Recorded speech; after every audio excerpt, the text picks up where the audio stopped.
اهلا بيكم في فيديو جديد من فيديوهاتنا. النهارده هنعمل بسكوت النشادر او بسكوت العيد. كل سنه وانتم طيبين.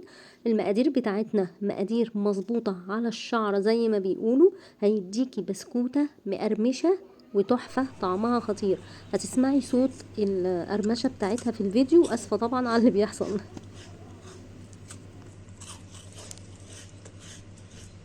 الطعم والقرمشه حكايه، مقادير مظبوطه. اول مكوناتنا هي 375 جرام من السمنه.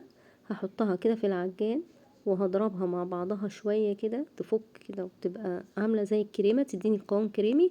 او ممكن استخدم المضرب الكهرباء لو ما عنديش العجان، او نعمل زي ما كنا بنعمل زمان ان احنا بندعكها بايدينا شويه حلوين كده في قلب الطبق. بحط عليهم بقى 375 جرام من السكر البودرة. يعني عندي كمية السمنة قد كمية السكر البودرة.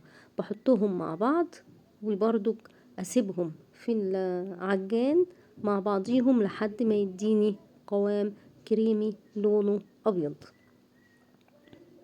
بحط كمية السكر كلها واحدة واحدة كده وبضربهم مع بعض. بعد كده هضيف عليهم 4 بيضات، 4 بيضات كاملين. دي مقادير كيلو دقيق واحد، يعني كيلو دقيق عندي بياخد 4 بيضات، بياخد 375 جرام من السكر و375 جرام من السمنة. حطيت عليها فانيليا. هسيبهم ياخدوا ويدوا مع بعض شوية كده في العجان.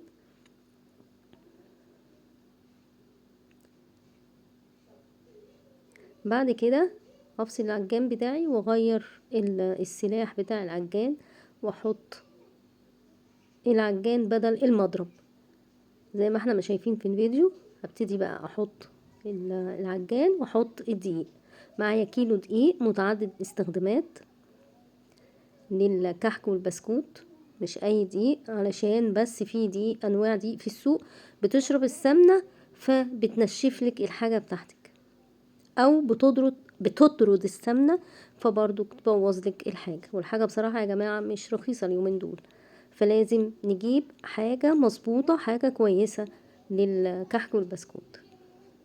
في انواع كتيرة متوفرة مخصوصة لاستخدامات الكحك والبسكوت.